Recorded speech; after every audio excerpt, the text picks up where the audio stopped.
श्रीरामचन्द्रं शरणं प्रपद्ये श्रीरामदूतं शरणं प्रपद्ये। सच्चिदानन्दरूपाय विश्वोत्पत्त्यादिहेतवे तापत्रय विनाशाय श्रीकृष्णाय वयं नमः। श्री राम जय जय राम।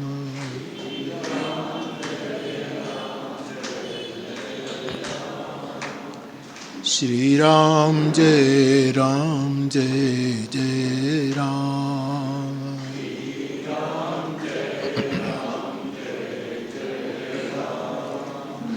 श्री राम जय जय राम। श्री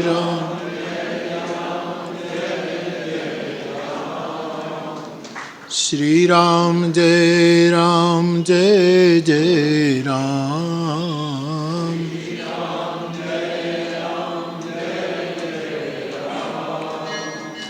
श्री राम जय जय राम। श्री राम जय जय राम। श्री राम जय जय राम।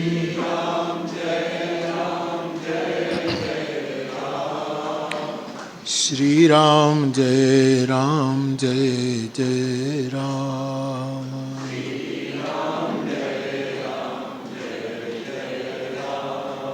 श्री राम जय जय राम।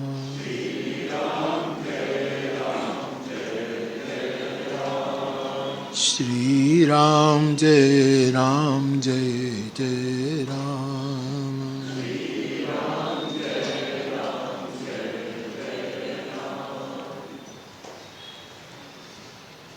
સૌપ્રથમ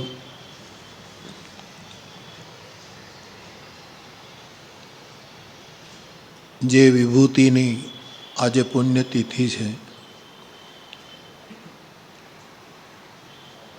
એવા બ્રહ્મલીન પરમ પૂજ્ય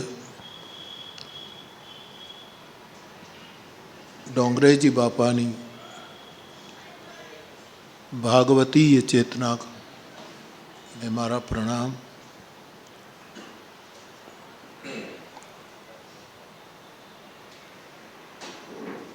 આ સ્થાનની ઉપર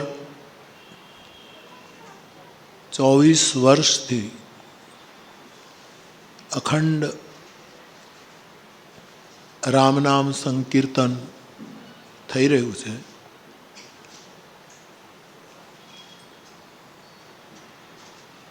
શ્રીરામ જય રામ એ મંત્રનું અખંડ સંકીર્તન કરવાની જે મહાપુરુષે મહુવાવાસીઓને પ્રેરણા આપી એવા બ્રહ્મલીન પરમ પૂજ્ય પ્રેમ ભિક્ષુકજી મહારાજની ચેતનાને પ્રણામ। એમના સદગુરુ જેમની પાસેથી પ્રેમ ભિક્ષુકજી મહારાજને આ મંત્રની દીક્ષા મળી એવા પરમ પૂજ્ય કાશ્મીરી બાબા એમની ચેતનાને પણ પ્રણામ।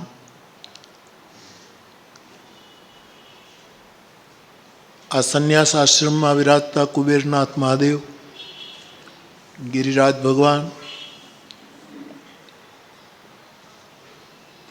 કેટલી વ્યક્તિઓ અહીંયા ચાતુર્માસ કરવા આવેલી, એમાંથી હવે કોઈ ચેતનાઓ કોઈ છે પણ નહીં, એ બધાને પ્રણામ। અને આ સંન્યાસ આશ્રમ એના પાયામાં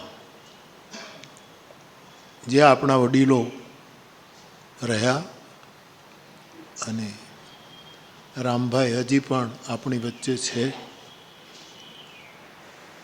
એ બે ત્રણ ચહેરાઓ હું વર્ષોથી જોઉં છું કે સેવા અને સ્મરણનો ભેખ લઈને, અને તે પણ પ્રસિદ્ધિ મુક્ત ભાવે આ સંસ્થા કામ કરી રહી છે. પોતાની મર્યાદામાં નિરંતર કંઈક ને કંઈક અહીં થતું રહ્યું છે. પ્રતિવર્ષ આપણે પૂજ્યપાદ ડોંગરેજી બાપાના સ્મરણમાં અહીં એકત્રિત થઈએ છીએ, અને એ નિમિત્તે આ દિવસોમાં શ્રીમદ ભાગવતજીનો પાઠ પારાયણ અહીંયા પ્રતિવર્ષ થાય છે. એ પારાયણ કરનાર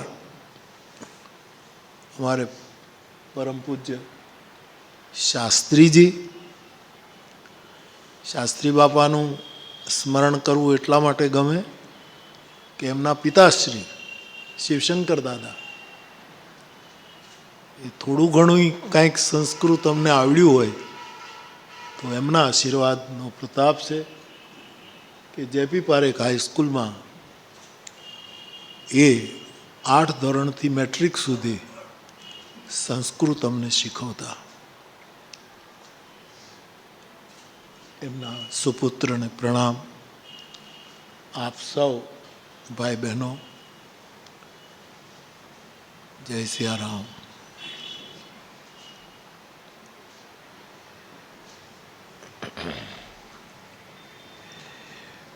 ડોંગરે બાપા વિશે શું કહેવું, પણ આપણામાં બધા જ, આપણામાં જે નાનપણથી જેણે જોયું છે કે આપણા ગામડામાં ગામઠી રીતે ભાગવત કથાઓ થતી હતી, અને આપણા કોઈ પણ ગ્રામ્ય દેવતા, બ્રાહ્મણ દેવતા એ કથા પોતાની રીતે કહેતા હતા, અને એ રીતે ભાગવતની વાત એમને ચાલતી જ રહી. પરંતુ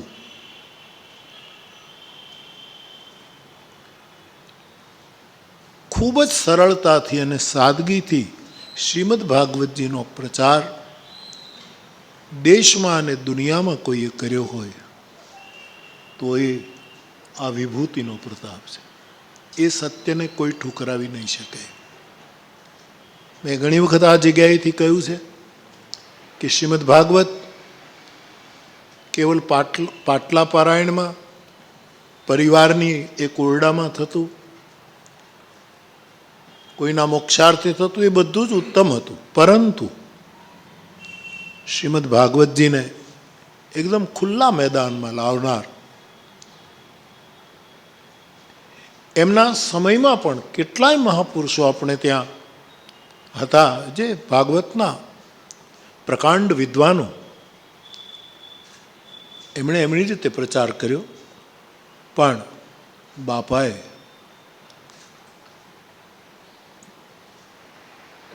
ભાગવતની સેવા બહુ કરી, એ આપણે જાણીએ છીએ. એ સમયમાં આજથી લગભગ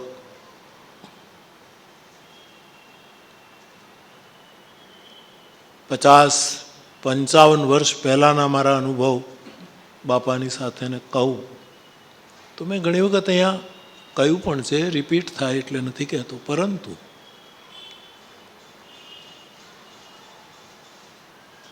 એક સંત વિભૂતિ કેવી હોય એનું એક હાલતું ચાલતું દ્રષ્ટાંત બાપજી હતા. આપણા મહુવામાં પણ 2 થી 3 કથાઓ થઈ. જેપી પારેખ હાઈસ્કૂલમાં, મણિમોહનવાડી ધોબીપામાં, અને એક ત્રીજી પણ, હા, એમાંથી 2 કથા તો મેં અખંડ સાંભળેલી, પૂરેપૂરી કથા સાંભળેલી.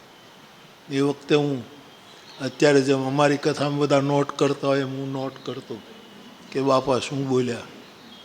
આનું 2 સમયની કથા નોટ કરીને તૈયાર કરું એ અમારા ગામનો મુખી લઈ જાય. તારે શું છોકરા જરૂર છે, લાવ, લઈ જાય.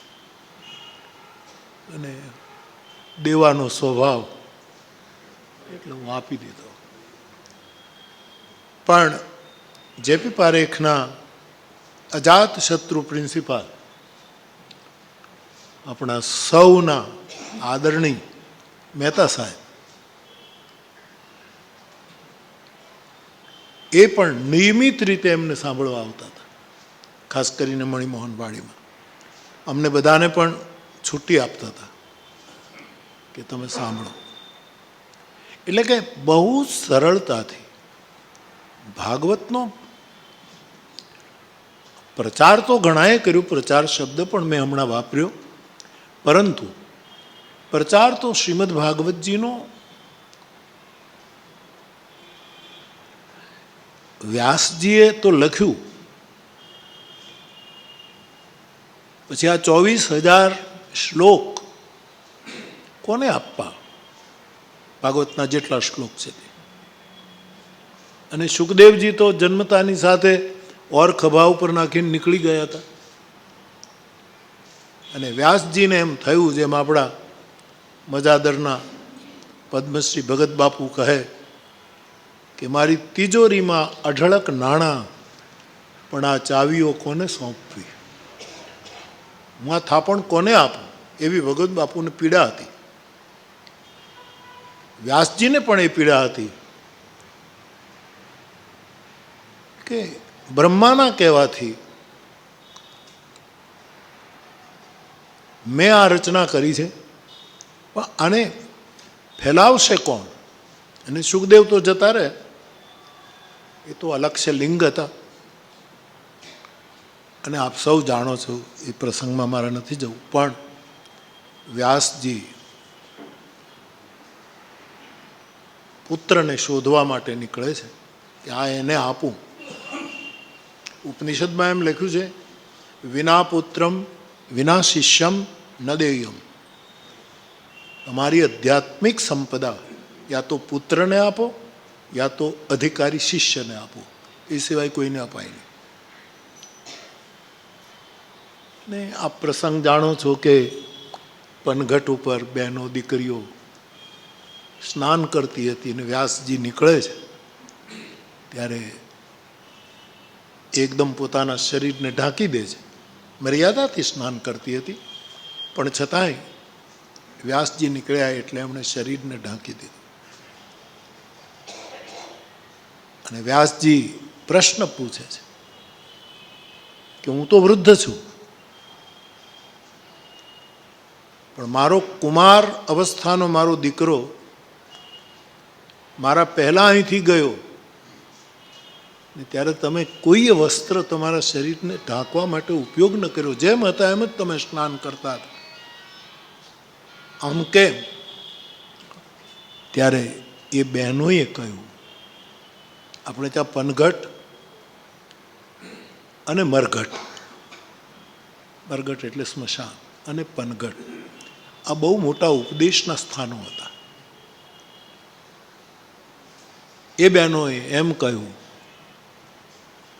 કે સુખદેવજીની આંખોમાં અમે સ્ત્રી અને પુરુષનો ભેદ ન જોયો, આપનામાં હજી એ ભેદ છે કે આ સ્ત્રી છે અને આ પુરુષ છે, એટલે અમે શરીરને ઢાંક્યું. પછી તો એ પુત્રે તન્મયતયા તરવો ભીમનેદુ એમ કહીને વૃક્ષોને લતાને પતાને પૂછતા પૂછતા પુત્રની શોધમાં જાય છે, પણ એ તાજી હવા પકડાતી નથી. અને પછી ભાગવતના અમુક શ્લોકો પસંદ કરીને પોતાના શિષ્યોને કહ્યું કે તમે વનની અંદર જઈને આ ઠેર ઠેર ગાઓ, સુખદેવને કાને આ શ્લોક પડે તો કદાચ પાછા આવે. અને વરહા પીડમ નટવર વપુ કર્ણયૌ કર્ણિકાર બિભ્રદવાસુ કનક કપિશમ વૈજયંતીમ ચમાલા.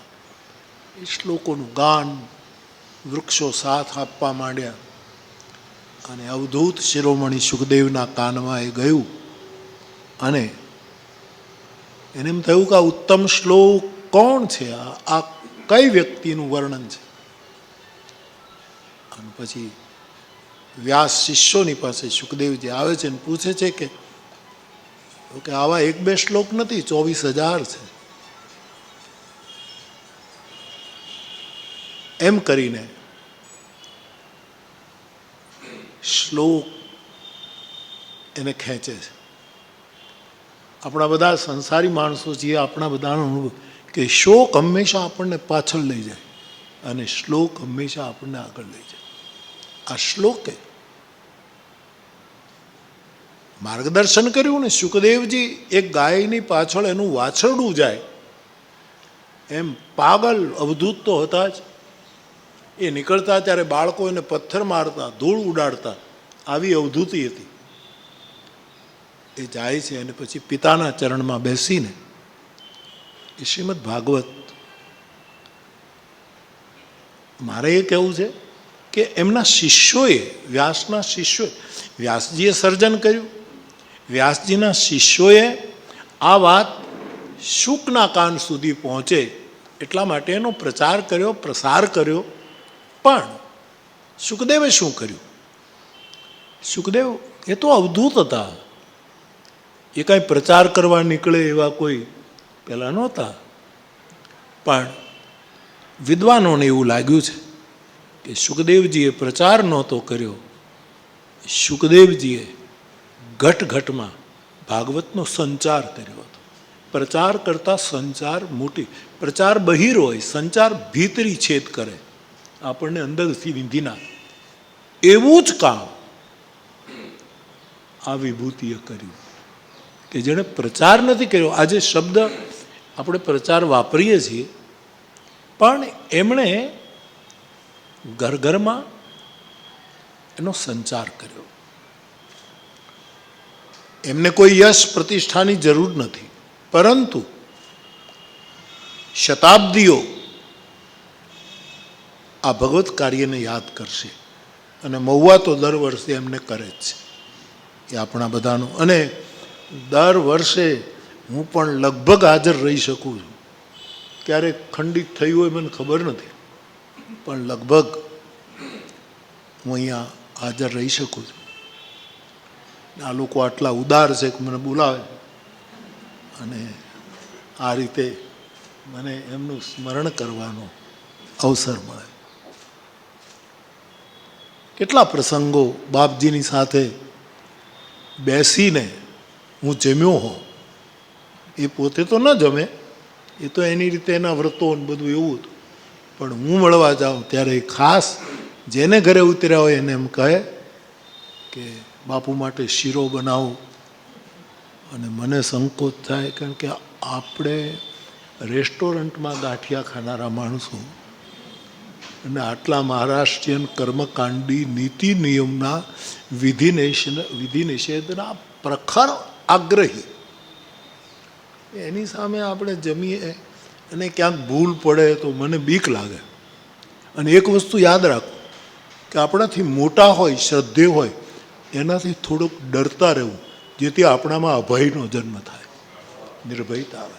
એવું અમારા રામાયણમાં લખ્યું છે કે શ્રેષ્ઠની આગળ જો ડર લાગે તો સમજવું આપણે નિર્ભય થઈ જઈશું. એટલે મને એવું લાગતું, પણ એ સમજી જતા મારા સંકોચ કે તમે જે રીતે લેતા હોય એમ લો, એટલે ચાલતું હતું. બીજું મારા માટે મેં અહીંયા ઘણી વખત કહ્યું છે કે મોટામાં મોટું મારા માટે બાપાનો એક વાત્સલ્ય અને પ્રેમ ભાવ રહ્યો કે બાપા તો ભાગવત જ કરતા. ક્યારેક ક્યારેક વાલ્મીકી રામાયણ એમણે કર્યું છે, કોઈ જગ્યાએ બહુ આગ્રહ કર્યો હોય તો, બાકી ભાગવત જ. પણ કોઈ એમની પાસે જાય કે બાપુને તમે બહુ સ્નેહ કરો છો, તો એ વખતે તે બહુ જલ્દી કોઈને કથા નહોતી મળતી, મારો પણ જમાનો હતો. અને હજી એમનું છે. એટલે જેમ બાપજીની કથા ન મળે એમ મારી કથા જલ્દી નહોતી મળતી લોકોને. એટલે લોકો બાપજીની પાસે જાય કે તમે કહો ને તો અમને કથા મળી જાય. અને પછી અથવા તો તમે રામાયણ કહો તો કે હું તો નહીં, પણ હું આગ્રહ કરીશ, એમને સમય હશે તો આવશે. અથવા તો કોઈ કહે કે અમારે રામાયણની કથા કરવી છે તો સીધું કહે મોરારી બાપુ પાસે જાઓ, એ એનો વિભાગ છે, મારો ભાગો છે. આટલો બધો સ્નેહ કરનારા એક મહાપુરુષ એ આ વિભૂતિ. એમને મને શીખવ્યું કે રામાયણ પણ ઓરડામાં ન રહેવું જોઈએ, એ પણ મેદાનમાં જવું જોઈએ. એનો પ્રચાર નહીં, એનો સંચાર થવો જોઈએ જનજનમાં. અને મહાપુરુષોના આશીર્વાદો સફળ થતા હોય. તો એવો એમની સાથેનો એક એમનો સ્નેહ, આદરભાવ પ્રાપ્ત કરેલો. બીજું, આપણી હાજરીમાં એક આવી વ્યક્તિ આપણી વચ્ચે ચાલતી હતી. શાસ્ત્રી બાપા બેઠા છે. ન છંદસા ન જલાગ્નિ સૂર્યે વિના મહત્પાદરજો વિષયકમ. રઘુગુણની કથામાં સુખદેવજી બોલ્યા છે કે તમે ગમે તેટલા વેદના પારાયણ કરો, ગમે તેટલી તપસ્યા કરો, મોટા મોટા યજ્ઞો કરો, ચેજ્જયા ગમે તેટલા મોટા યજ્ઞો કરો, જળની ઉપાસના કરો, અગ્નિની અખંડ ઉપાસના કરો, સૂર્યની ઉપાસના કરો, પરંતુ વિના મહત્પાદરજો વિષયકમ. હે રઘુગણ, મહાન વિભૂતિના ચરણની રજ વગર કોઈ દિવસ તારો ઉદ્ધાર થશે નહીં. અને મેં મારી નજરોએ જોયું છે કે જેપી પારેખ હાઈસ્કૂલમાં બાપજી જ્યારે આમ છેડેથી પ્રવેશ કરે, હાથમાં માળા હોય, કોઈની સામે જોવાનું નહીં. અને એ વખતે ભગવત કૃપા હતી કે એટલે એમનો દાખલો લઈને મને એમના બધા જે બધા હોય ને સેવકો, એ સેવકો સૂરજ કરતાં રેતી બહુ તપે એવું આપણે ત્યાં કહેવાય છે કે સૂરજ જેટલી ગરમી ન આપે એટલી રેતી તપે. એટલે સાથેવાળા હોય ને એ બધું મને બહુ શીખવવા આવતા કે તમે ક્યાંય જોવોમાં ને આમ જ હાલો. મેં કીધું તું રહેવા દે, તારા બાપાને શીખવવા બધું, મને તું રહેવા દે. માણસની પોતાની નિજતા હોય. એ ડોંગરે બાપા મને ક્યારેય નથી કહેતા તું મને શું કામ કહેવા આવ્યો. પણ મેં જોયું છે કે એ મહાપુરુષ જ્યારે પ્રવેશ કરે, આમ આમ ગૌર વર્ણ અને સોનાનો ઢગલો આવતો હોય ને એવું લાગે. સોનાનો એક પિંડને પગ આવ્યા હોય અને એ પ્રવેશ કરે ત્યારે. અને કેટલાય લોકો પછી મુંબઈમાં કેટલી કથાઓમાં મારે શ્રવણ લાભ પ્રાપ્ત થયો. લોકો એના ચરણની રજ લઈ લેતા હોય, એના ચરણની રજ. મહત્પાદ રજો વિષયક. કોના ચરણની રજ લેવી? રજ તો આપણા પગે ચોટેલી છે. રજોગુણથી તો આખું શરીર આપણું રગદોળાયેલું છે. પણ શ્રીમદ ભાગવતકાર મહત્પાદ રજો વિષયકની વાત કરે છે. કોના ચરણની? આપણે ત્યાં રાજા જે હોય, હવે તો લોકશાહી એટલે કોઈ રાજા નહીં, પરંતુ જ્યારે રાજાશાહી હતી ત્યારે રાજાને માટે એક શબ્દ વપરાય છે સાહિત્યમાં, શબ્દ કે રાજા નરપાલ કહેવાય. નરપાલ, જેમ કે રાજાને આપણે નરેશ કહીએ, માણસનો નરનો ઈશ્વર, એમ રાજાઓ માટે સાહિત્યમાં એક શબ્દ વપરાય નરપાલ. એમ જે મહારાજા હોય એના માટે નરપાલ શબ્દ વપરાય. પણ જે મહારાજ શ્રી હોય, જેમ પુષ્ટિ માર્ગમાં બધા બાવાશ્રીઓ મહારાજ શ્રી કહેવાય. ભાગવતની કથા આપણે બાપજીને મહારાજ જ કહેતા ને, ડોંગરે બાપજી, ડોંગરે મહારાજ બાપજી એમ કહેતા. એટલે મહારાજ એ નરપાલ, પણ જે મહારાજ શ્રી છે એ નરપાલ નથી, એ ધર્મપાલ છે, એ ધર્મના પાલક છે. મનુષ્ય નાશવંત છે, ધર્મ નાશવંત નથી. ધર્મને ગીતાકારે શાશ્વત ધર્મની પદવી આપી છે. અને મને તમને બધાને શીખવું કે તમે શાશ્વત ધર્મને સેવો, શાશ્વત, અખંડ. એનું જેમણે કોઈ ગ્રંથ લઈને, પોતાનું મિશન લઈને જેમણે જેમણે ધર્મનું પાલન કર્યું અને લોકો પાસે કરાવ્યું, એને આપણે જૈન ધર્મ હોય તો મહારાજા સાહેબ, મહારાજ સાહેબ કહીએ છીએ, આપણે મહારાજશ્રી કહીએ છીએ, ગોર મહારાજ કહીએ છીએ ગામડામાં, આ મહારાજ. અમને સાધુમાં એ બધા એમ કહે કે મહારાજ. તો નરપાલ અને ધર્મપાલમાં ફરક શું? આમ તો નરપાલના પણ એ જ લક્ષણો હોવા જોઈએ, અને જ્યારે ધર્મપાલ કોઈ વિભૂતિ હોય ત્યારે એના લક્ષણો પણ એ જ હોય. માલી, ભાનુ, કિસાન સમ, નીતિનું પૂર્ણ નરપાલ. પ્રજા ભાગતે પાહિંગે કબહું કબહું કલિકાલ. તુલસીદાસજીનો દોહો છે કે રાજા કેવો હોય? માલી, ભાનુ અને કિસાન, ખેડૂત. જે મહારાજ છે, નરપાલ છે, એના લક્ષણ. પણ મારી તલગાજરડી દ્રષ્ટિ એમ પણ વિચારે કે જે મહારાજશ્રી છે, જેને આપણે એક બહુ જ ઊંડી શ્રદ્ધાથી સંબોધન કરતા હોઈએ કે મહારાજશ્રી છે, એમ કે પ્રેમ ભિક્ષુકજી મહારાજ, એનામાં પણ આ જ લક્ષણ હોય. નરપાલના લક્ષણો તુલસીદાસજી કહે, દોહાવલી રામાયણ એક નાનકડો એવો એનો ગ્રંથ છે, એમાં એ કહે છે કે નરપાલ કેવો હોવો જોઈએ? તો કહે ભાનુ, માલી, માળી જેવો હોવો જોઈએ. રાજા કેવો હોવો જોઈએ? શાસક કેવો હોવો જોઈએ? માલી જેવો.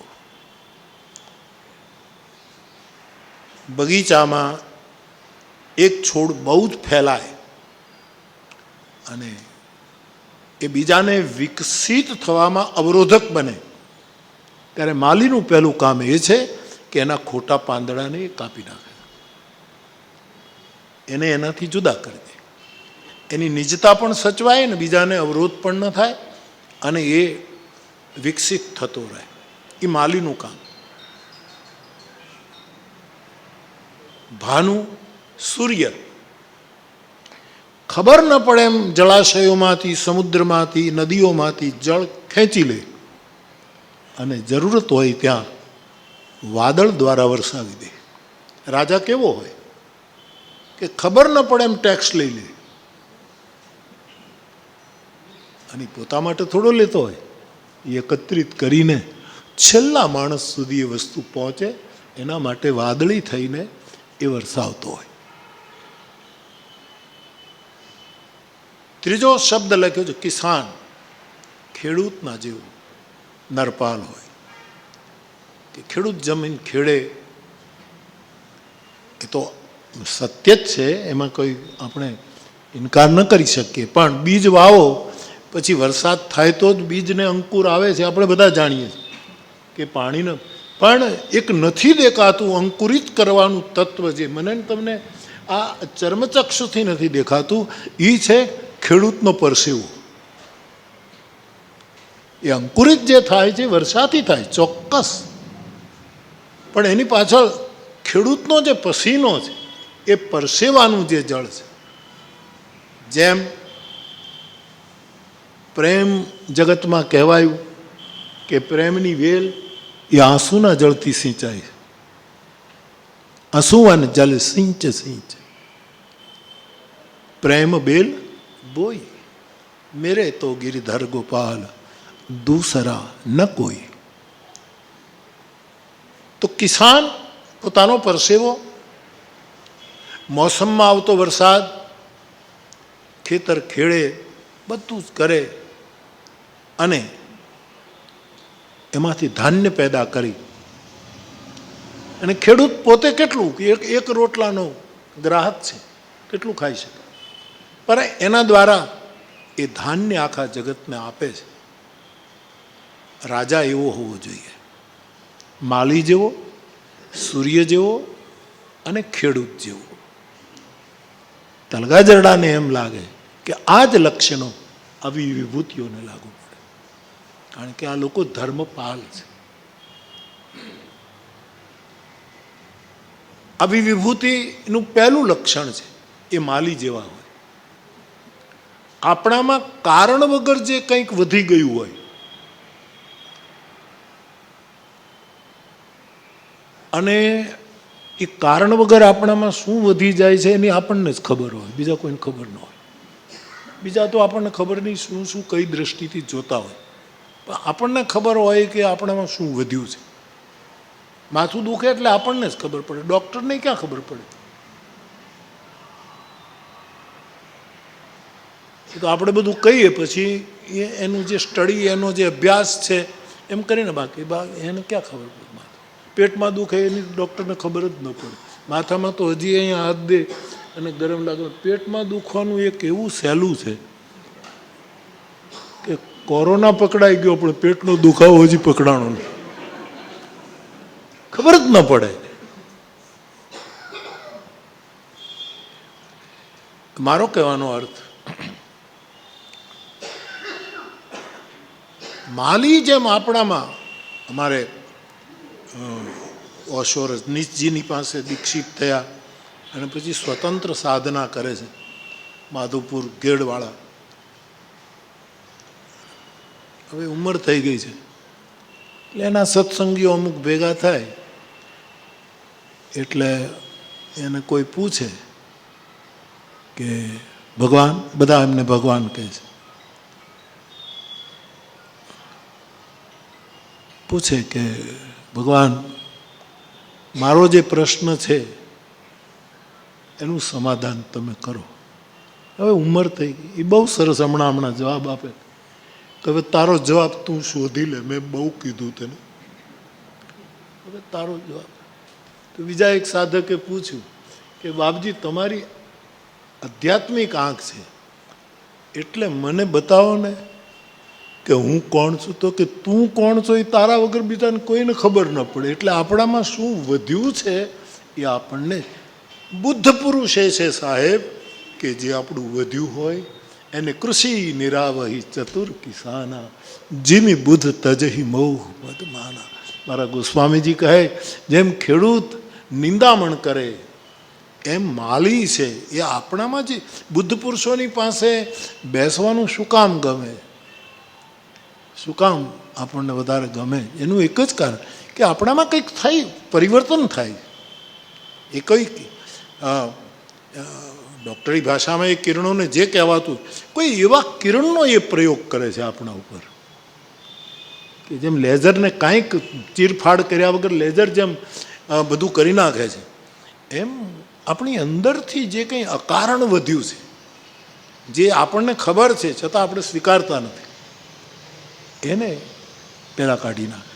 અને આપણે માલી હોય છે કે જે છોડ આ છે માઇક, આમ જે છોડ આટલું ઊંચો હોય ને આમ થઈ ગયો તો એને બાંધવા માટે એક લાકડાનો ટેકો રાખે, ખપાટ રાખે અને એને ઊભો રાખવા માટે માલી કામ કરે કે આમ પડી નથી. એમ સાધુ પુરુષ એ છે, મહારાજ શ્રી એ છે, ધર્મપાલ એ છે જે આપણે લડખડિયા ખાતા હોઈએ ત્યારે આપણને ટેકો આપી અને આપણને ઊભા રાખે. અને જ્યાં સુધી આપણું થડ, આપણું મૂળ બરાબર મજબૂત ન થાય ત્યાં સુધી ખાતર નાખ્યા કરે. ચિંતનના જળથી જેમ કાચબો ચિંતન કરી કાચબીને એના ઈંડાને સેવી નાખે, એમ સાધુ પુરુષ ક્યાંક દૂર બેઠો બેઠો આપણા અંતઃકરણના ઈંડાને એકદમ એ સેવી નાખે. એ માલીનું કામ ધર્મપાલ પણ કરે. ભાનુ સૂર્ય જેમ બધું પાણી લે, ખબર ન પડે કાંઈથી, અને પાછું વાદળ બનીને વરસાવી દે, એમ ધર્મપાલ આધ્યાત્મિક વ્યક્તિ પણ ભાગવતમાંથી લે, રામાયણમાંથી લે, અને મૂળ ગ્રંથને ક્યાંય અન્યાય ન કરે, મૂળ ગ્રંથને ક્યાંય એમાં ન્યૂન ન કરે, મૂળ ગ્રંથમાંથી કંઈક ઘટાડે નહીં. દરેક ઉપનિષદોમાંથી અહીંથી ત્યાંથી કેટલું કેટલું માધુકરી કરે, અને પછી વ્યાસપીઠ ઉપર બેસીને અથવા તો પોતાના આશ્રમમાં બેસીને અથવા તો પોતાના આશ્રિતોની સાથે બેસીને એ વાદળ બનીને વરસાવી દેતું હોય છે, આપણા ઉપર વર્ષા કરે. માલી, ભાનુ, કિસાન અને ત્રીજો ખેડૂત. ખેતી કરે. આ ધરતી આપણને આટલું બધું આપે છે, પણ ધરતીએ ક્યારેય રોટલો ઘડીને ખાધો હોય એવું હજી સુધી ઇતિહાસમાં બન્યું નથી કે ભાઈ મેં તમારા ખળા ભર્યા, મેં તમને હવે એક મારી જાતે એક રોટલો ઘડીને હું ખાઈ લઉં, એવું કોઈ. આ બધા પરોપકારી તત્વો છે. પૃથ્વી, જલ, આકાશ, વાયુ, અગ્નિ, આ બધા જ પરોપકાર માટે આવેલા તત્વો છે. અને એ પાંચેય તત્વોથી બનેલું આપણું શરીર આપણે લગભગ જુદી રીતે કંઈક વર્તી રહ્યા છીએ. ત્યારે તો બાપ ભગત બાપુએ એમ લખ્યું છે કે આ બધા ઉપકારકો છે, આપણું હિત કરવા માટે આવ્યા છે.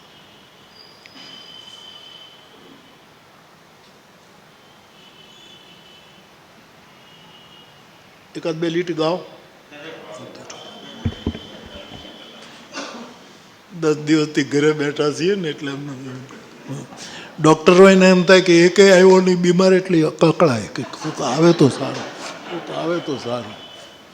કોઈ આર્કિટેક્ટ હોય તો એને એમ થાય કે ભાઈ કોઈક મારી પાસે આવે તો સારું. એમ અમને એમ થાય ને કે ભાઈ એનું કરી.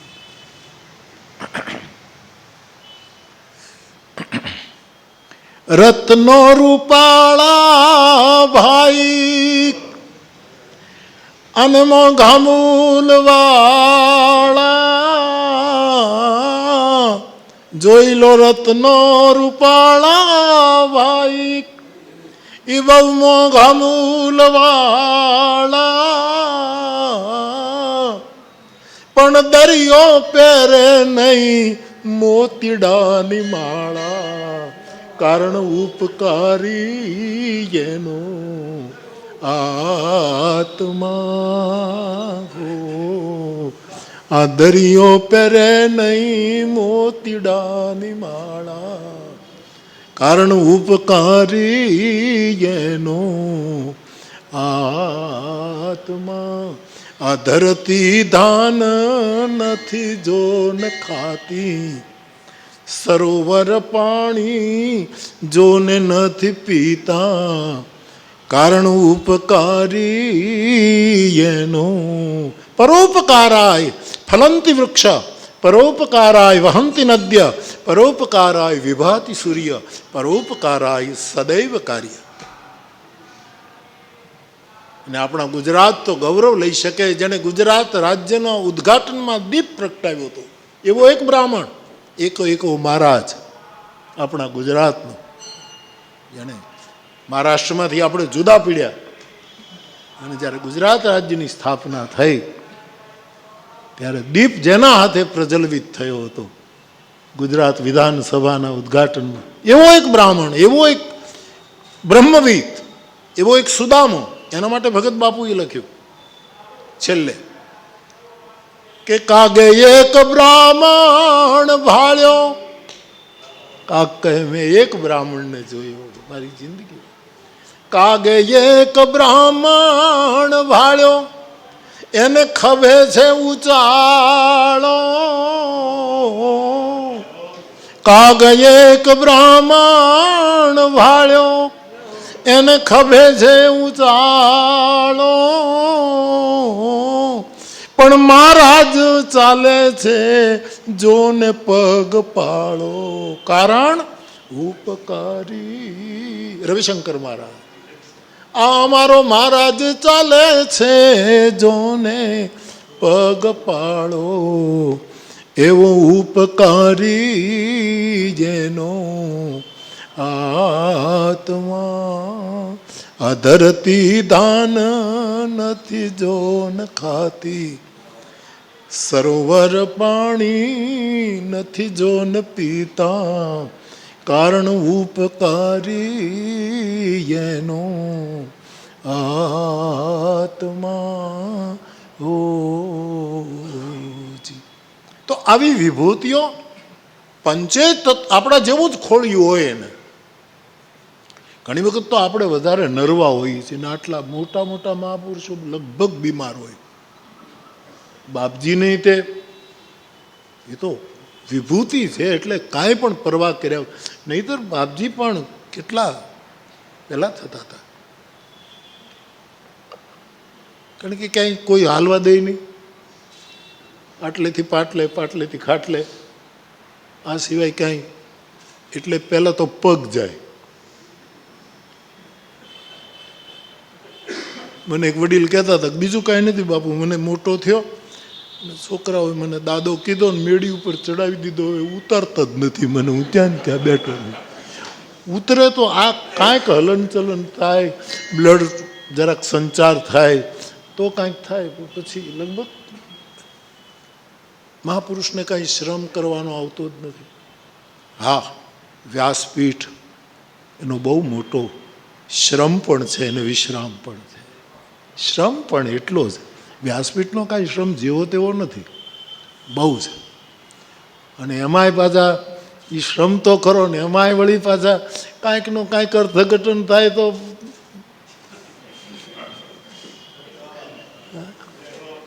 ભોજલરામ બાપા છે ને, આપણા ભોજલરામ બાપા, જલારામ બાપાના ગુરુ, બરાબર, એણે એક સાખી લખી છે,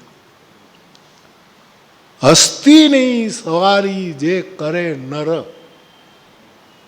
હસ્તીની, હાથીની સવારી જે માણસ કરે, હસ્તીની સવારી જે કરે નર, એને શ્વાન ભસ્યાનો શાનો ડર.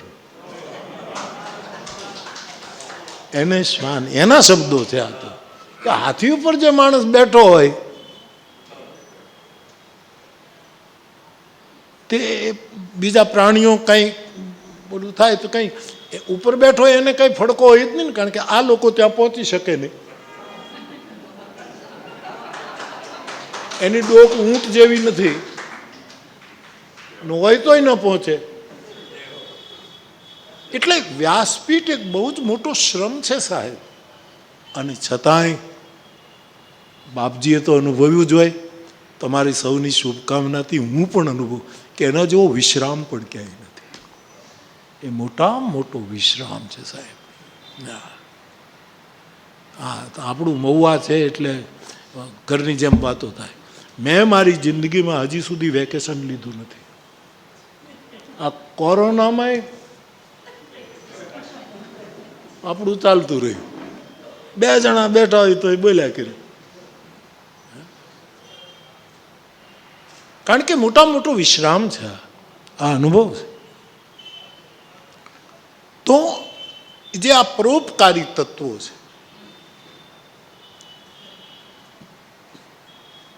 એ બીજા માટે જ કરતા હોય. બાપજીએ શું કર્યું? ઘરનું મકાન નહોતું, પ્રભાકરભાઈની સાથે રહેતા વડોદરામાં.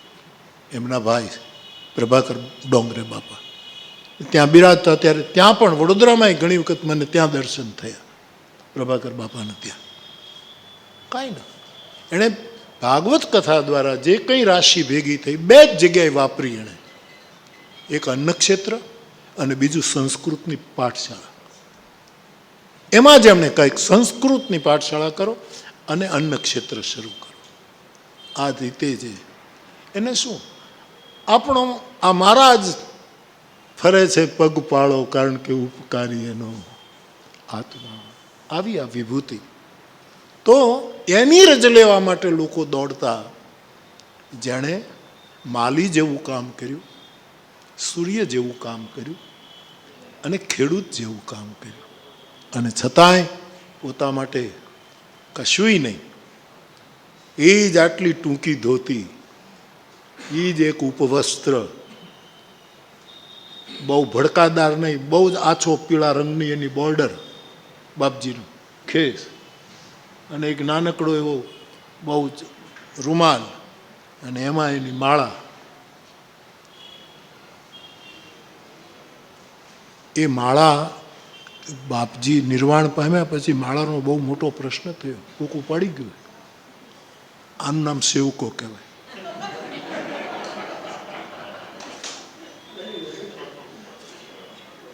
મારી પાસે એવી માહિતી છે. કોણ લઈ? નહીતર એ માળા તો સિદ્ધ હશે ને સાહેબ.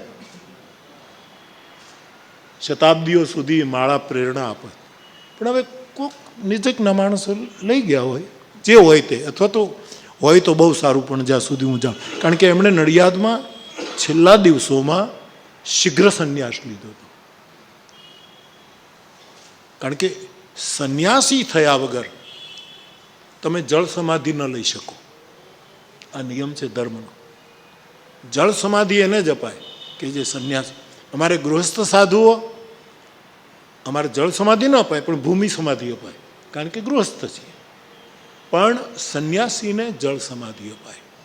મારા દાદા વિષ્ણુદેવાનંદ ગિરિજી પણ એમણે જળ સમાધિ જ અપાયેલી. તો બાપજીને શીઘ્ર સંન્યાસ લીધેલો, સંતરામ મંદિર નડિયાદમાં સંન્યાસ લીધો, અને પછી તો બહુ થોડા દિવસોમાં એ બ્રહ્મલીન થયા. એટલે મારે આપને કહેવું છે કે આવા જે પરોપકારી તત્વો છે, આ પાંચે પાંચ તત્વો અતિશય પરોપકારી, અને આપણા શરીરમાં છે, છતાંય આપણે દીક્ષિત નથી થયા, જે હોય તે. પણ અહીંથી બહુ જ મોટી પ્રેરણા આપણને પ્રાપ્ત થાય. હવે પરોપકારી કોણ થઈ શકે? છેલ્લે કહીને પૂરું કરું. પરોપકારી કોણ થઈ શકે? ઉપનિષદનું એક વાક્ય છે, કાઠિન્યમ દ્રઢ કૌપિનમ. પહેલું વાક્ય. પોતાને લૂંટાવી દે એવો સંત કોણ? એનું પહેલું લક્ષણ કોણ? ઉપનિષદકાર આવી વિભૂતિનું વર્ણન કરે. કાઠિન્યમ દ્રઢ કૌપિનમ. જેનો સંયમ અત્યંત, બીજો ન પાળી શકે એવો જેનો સંયમ હોય. આંખનો, વેણનો, કાનનો, ચાલવાનો, બેસવાનો, અને દ્રઢ કૌપિનમ, બસ એમાં બધું જ આવી ગયું. એવો જેનો દ્રઢ, એ માણસ પરોપકારી હોય. એને લંગોટી લોકલજ્જા માટે જે પહેરતા હોય, અને શંકરાચાર્ય ભગવાને તો કહ્યું કે જગતમાં મોટામાં મોટો ભાગ્યવંત પુરુષ કોઈ હોય તો કૌપિનવંત, ખલું ભાગ્ય. આવામાં બાપજીના કપડાં, બાપજીનું જે હતું એ દ્રઢ કૌપિનમ હતું, એમનો સંયમ. આપણે એવું અંદરનું રહસ્ય તો બાપજી જાણે, પણ એમનો ગૃહસ્થાશ્રમ હતો, અને છતાંય એનો સંયમ કાયમ બરકરાર રહ્યો. એમ કહે છે કે ગૃહસ્થ જીવનમાં જતી વખતે જ એવો નિર્ણય કરવામાં આવેલો કે આપણે જોડાઈએ છીએ, પણ આપણું જીવન તો સંન્યાસી જેવું રહેશે, જે હોય તે. પણ એમાં કોઈ શંકા કરવાનું કોઈ કારણ નથી. આવા મહાપુરુષો કઠિનમાં કઠિન વ્રત પાળી છે. કાઠિન્યમ દ્રઢ કૌપિનમ, એ ઉપકારક હોય છે, એ લૂંટાવી દેતા હોય છે. બીજું લક્ષણ બતાવ્યું, જેરાધીન વાસ. ઉપનિષદકાર કહે કે આવા મહાપુરુષો એનું નિવાસ સ્થાન કયું, ક્યાં રહે? તો કે ઉપાધિ વિપત્તિ જ એનું રહેણાંક હોય. ઉપાધિ અને વિપત્તિ સિવાય એની સોસાયટીનું જ નામ ઉપાધિ. આ મંડળી જે આવી હોય છે એનું રહેણાંકનું નામ જ છે વિપત્તિમાં જીવવું. અને જે વિપત્તિમાં જીવવું એને ખબર પડે કે મારે જે વિપત્તિ પડી છે એવી બીજાને ન પડવી જોઈએ, એટલે એનામાં પરોપકાર એની મેળાએ જાગે, ઔદાર્ય એની મેળાએ આવે કે આપવું જ જોઈએ. ઉપનિષદકારના આ વિચારની સાથે દુનિયાનો કોઈ વિચાર ના આવી શકે કે સાધુ પુરુષના રહેણાંકનું નામ છે વિપત્તિમાં એને જીવવાનું.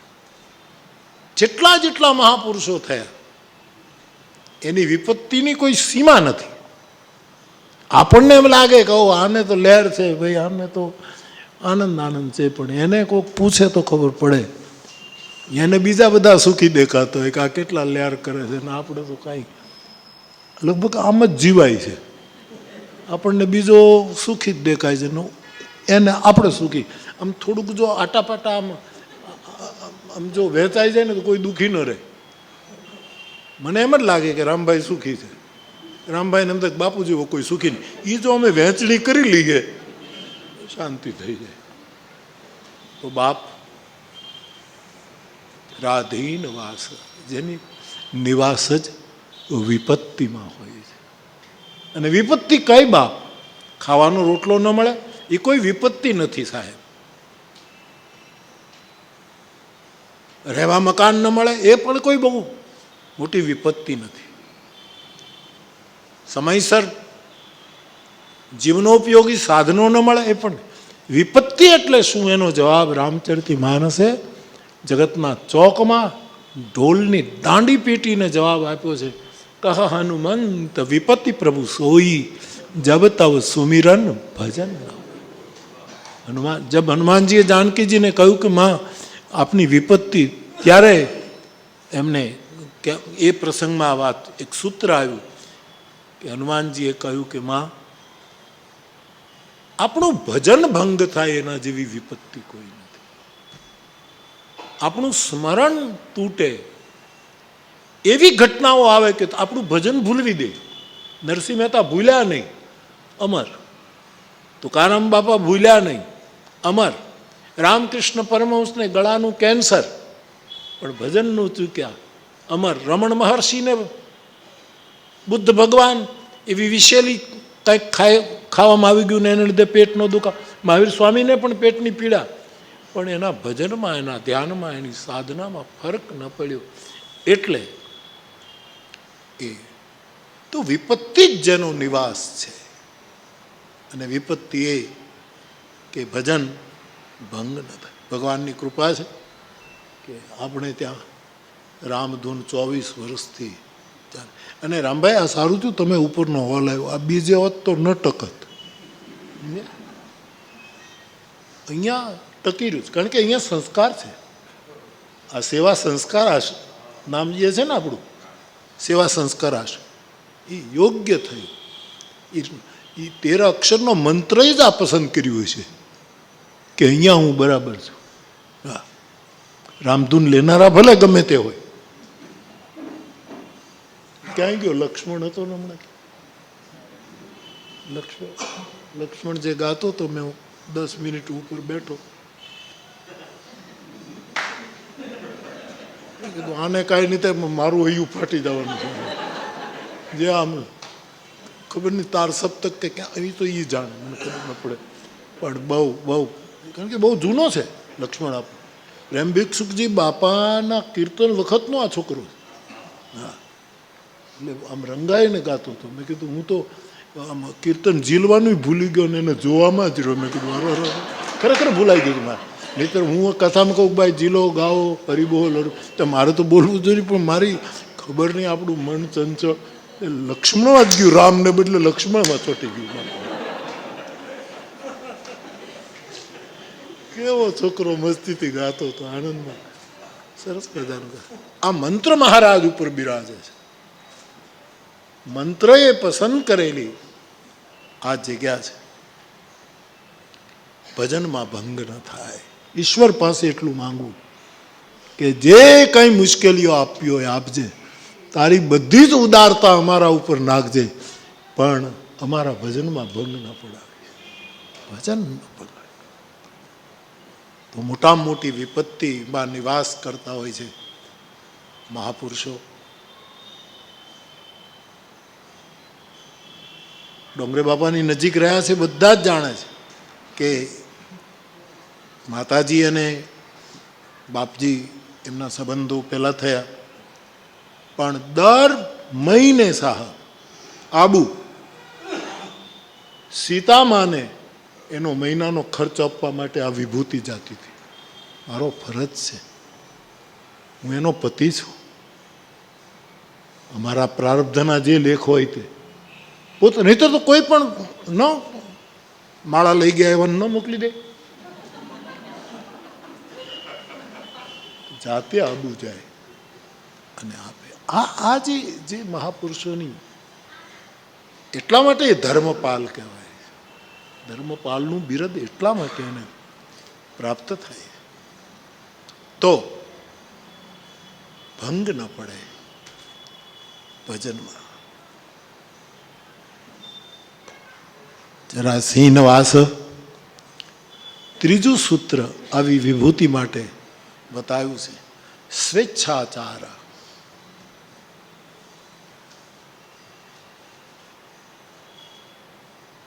મહાપુરુષ એ છે જેનું એક લક્ષણ છે, જેની રજ લઈએ તો આપણે ધન્ય થઈ, એ સ્વેચ્છાચારી હોય. હવે સ્વેચ્છાચાર દોષ છે. ફાવે એમ વર્તો તો એ તો દોષ છે ને, કે ભાઈ તો જેમ ફાવે એમ વર્તે છે એ તો દોષ ગણાય. પણ તમારા સ્વભાવ પ્રમાણે તમે કરેલો સ્વેચ્છાચાર ઇતિ સ્મૃતે, એને રોજ યાદ કરો, એનું રોજ આપણા સ્વભાવ પ્રમાણે આપણે વર્તવું, એ સ્વેચ્છાચાર નથી, એ દોષ નથી, આપણી નિજતા છે. ઘણાને એમ હોય કે જ્યાં સુધી બીજાને ન જમાડું ત્યાં સુધી હું જમીશ નહીં, એનો સ્વભાવ છે.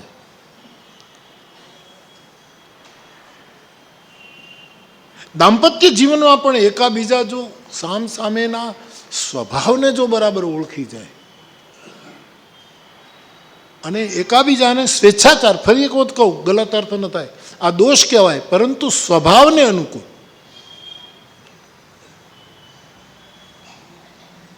તમે બધા ચા પીતા હો સાહેબ મારી સાથે બેસીને, તો તમને પીતા પીતા વાર લાગે, હું ઝડપથી પી જાઉં, આમ લાગે સ્વેચ્છાચાર કે આ બાપુ કાંઈ, એ મારો સ્વભાવ છે. તમે ગરમ ગરમ ચા એટલી ન પી શકો, જેટલી ગરમ થઈ શકે એટલી ચા હું પીવું, ગરમ ગરમ. હમણાં તો એક ગામડામાં ગયો તો, કેટલી જ મેં કીધું ભઠ્ઠા ઉપર મૂકો, તું લઈને આમ આપે ત્યાં ઠરી જાય છે. એટલે કેટલી મૂકીને કેટલીની નીચે તાપ છાણાનો અને વરાળ ભેગી થઈ અને ઉપરનું ઢાંકણું ગરદણીને અહીંયા આવ્યું.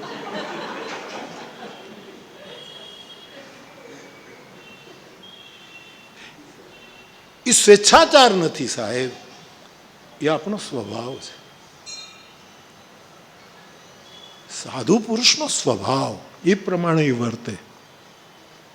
મેં હમણાં શરૂઆતમાં કે કેટલાય મને કહેતા હતા, બાપુ તમે આવી રીતે બોલો અને કથામાં આમ ચારે બાજુ જુઓ નહીં, લે તમે ચશ્મા ન પહેરો, પણ મારા નંબર છે. હવે આણે તારું શું બગાડ્યું છે? આ તે પૈસા નથી આપ્યા, નંબર મેં કઢાવ્યા, કે તમે ચશ્મા ન પહેરો. પહેલાં હું થોડાક ડાર્ક પહેરતો હતો, મને ડૉક્ટરે કીધેલું કે જરા કાળા ચશ્મા પહેરો. તે મારાથી તો તકલીફનો બીજાનો પાર નથી. કાળી શાલ શું કામ રાખે? તો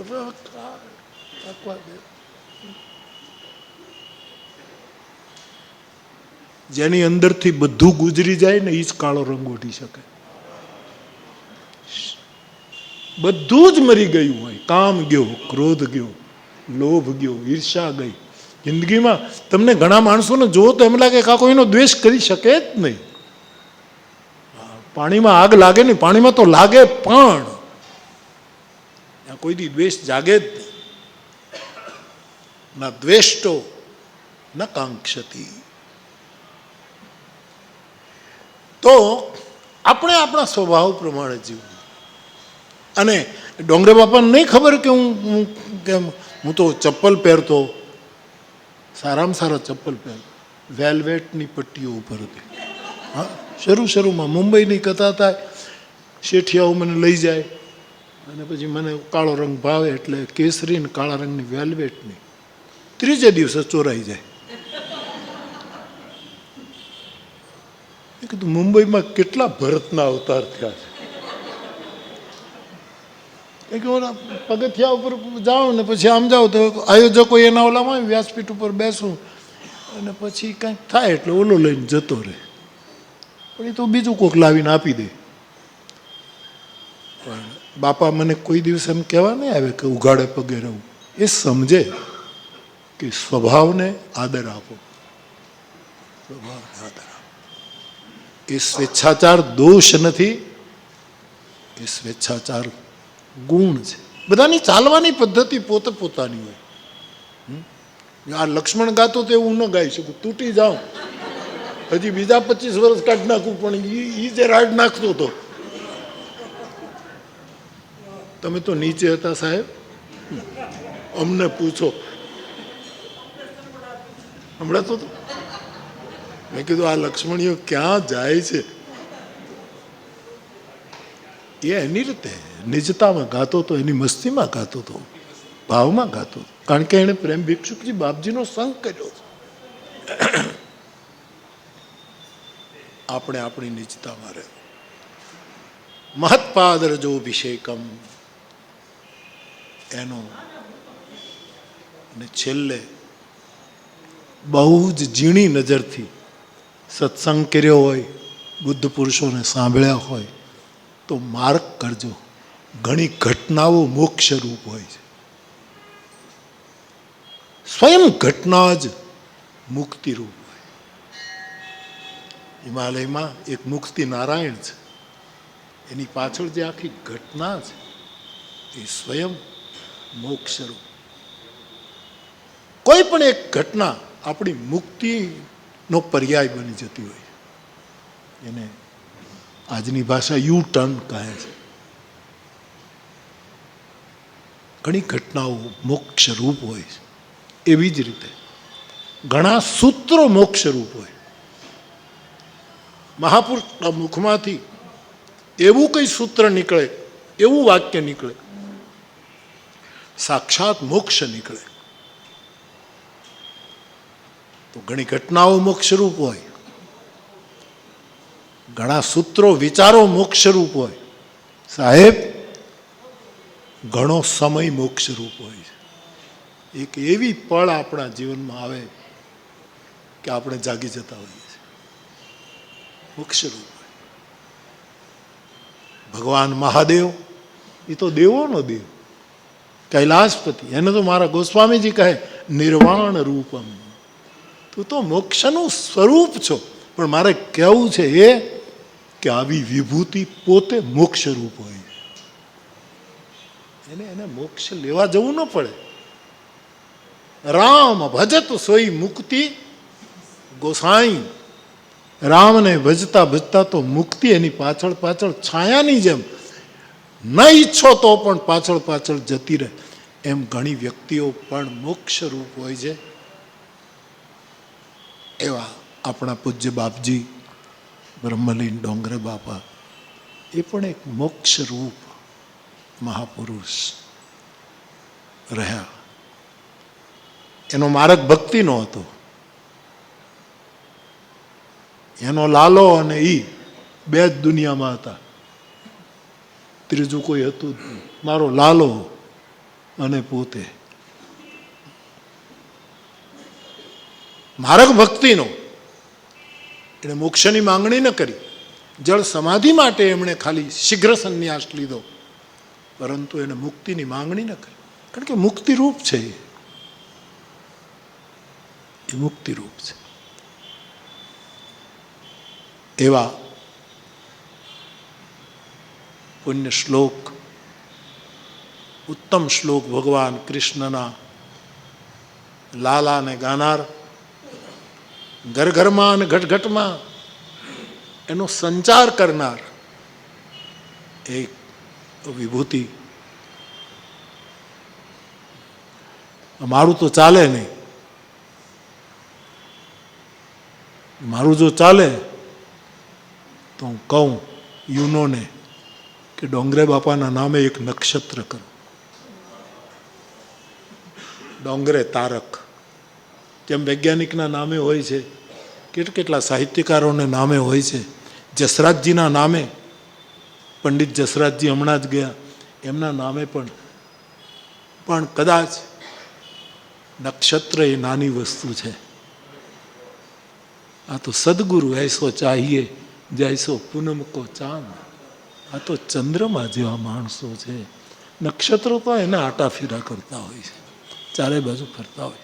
પરંતુ આવી એક વિભૂતિ એના સ્મરણમાં આપણે દર વર્ષે મળી. મને ખબર નથી, હું તો અહીંયા જોઉં આ દિવસમાં, એટલે બીજી જગ્યાએ પણ ઉજવાતી જ હોય. નહીં ઉજવાતી એમાં આપણે ન કહી શકીએ, ઉજવાતી જ હશે વડોદરામાં કે કોઈ પણ જગ્યાએ બાપજીના જ્યાં આશ્રિતો હશે ત્યાં. પણ મહુવાએ આ સાચવી રાખ્યું છે. મહુવાના બહુ ગુણો છે. મહુવા એટલે મહુવા. ઓહો,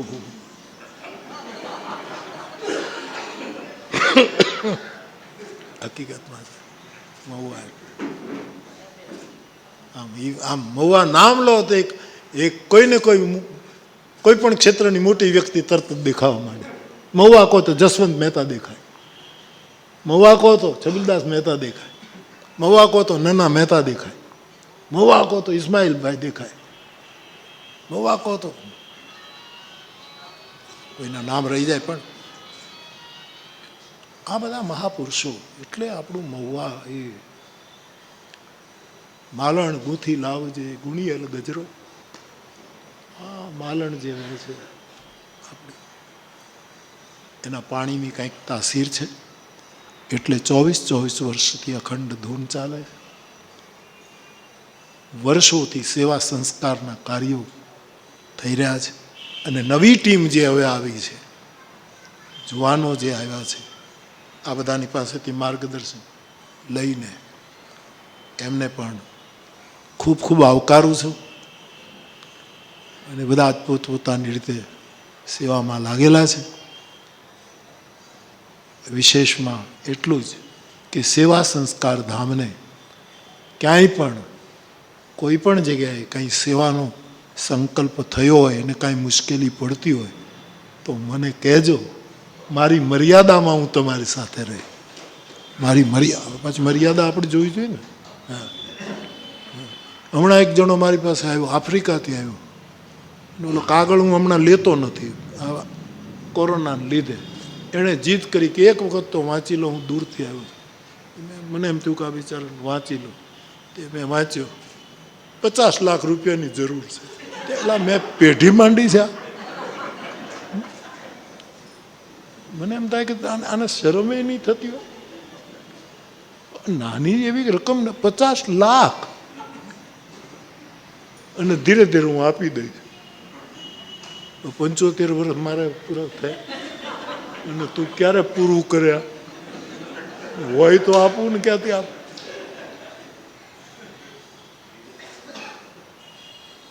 હું તમારી સાથે જોઉં, કારણ કે સેવા સંસ્કાર એ ભૂમિ નથી, ભૂમિકા છે.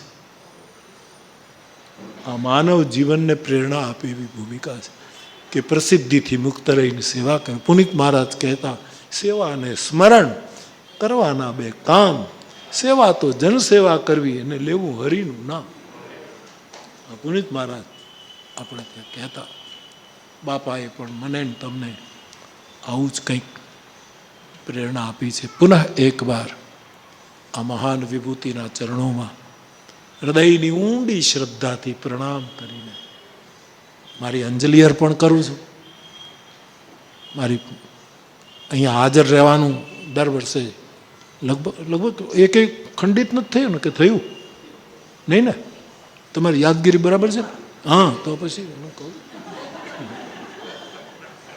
મને ખબર છે કે એક વખત કાંઈક મારું શનિવારે કથા લગભગ શરૂ થાય ને, એટલે દિવાળી પછીનો બીજો ત્રીજો શનિવાર આવ્યો તો હું ઉપડી ગયો ને આપણે છઠ આવે. એટલે એક વખત આ આપણે રામધૂનમાં હું ભૂલી ગયો હતો. મિત્ર એમાંય 24 વર્ષથી હું હોઉં. હા, જ્યાં હોય મેળો ત્યાં રામદાસ ભેળો, હું હોઉં જ.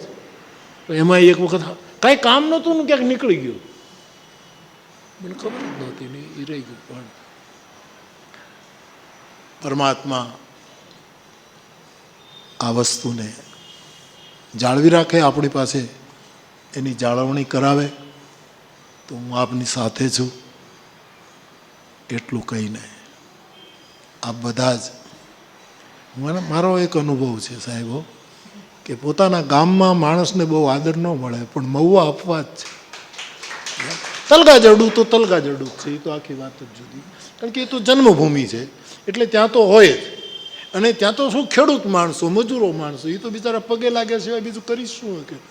મહુવા તો ઘણું કરી શકે,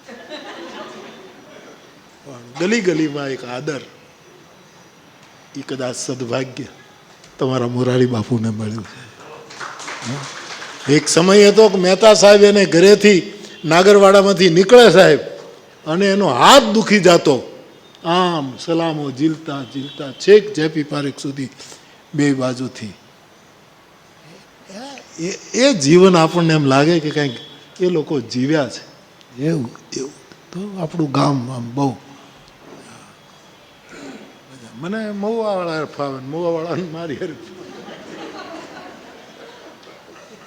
મને ઘણા કે તમે મહુવાવાળા, મેં કીધું વાળા કાઢી નાખો, અમે સાધુ છીએ, વાળા રહેવા દો, ખાલી વિશેષણ મુક્ત મહુવા રાખો. મહુવા એટલે ફૂલ, હા, મહુવા એટલે પ્રેમ, મેરી મહુવા એવું એક ફિલ્મનું ગીત છે, અત્યારે ન ગવાય.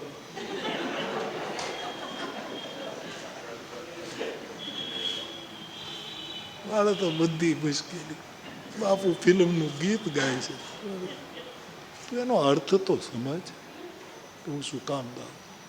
છોડો. એક મહાપુરુષે એમ કીધું કે બાપુ શેરો શાયરી કરે છે, ઉર્દુ ભાષાને વધારે સન્માન આપે છે. તે ઓલું આપણે અંગ્રેજીમાં શું કહેવાય ડૉક્ટર, આપણે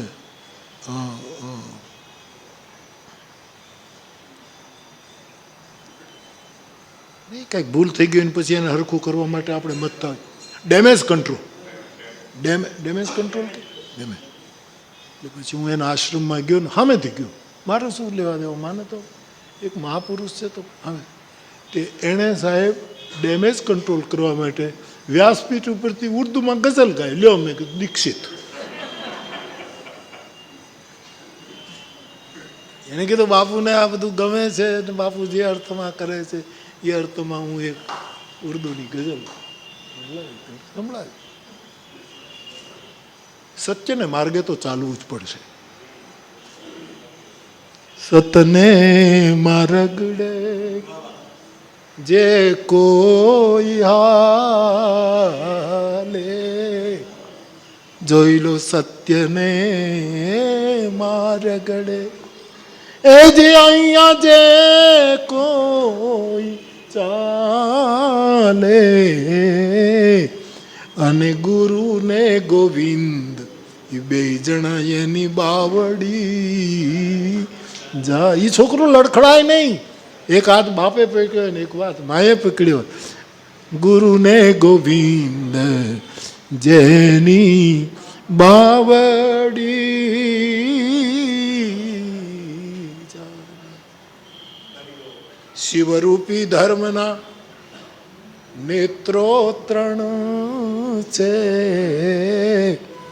અને સત્ય પ્રેમ અને કરુણા પૂર્ણ છે.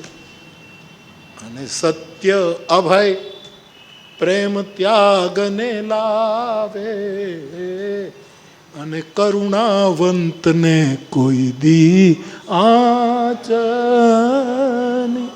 આવે. એવા જતને માર્ગડે જોઈ લો જે કોઈ ચાલે, અને ગુરુને ગોવિંદ એની બાવડી. જય સિયારામ.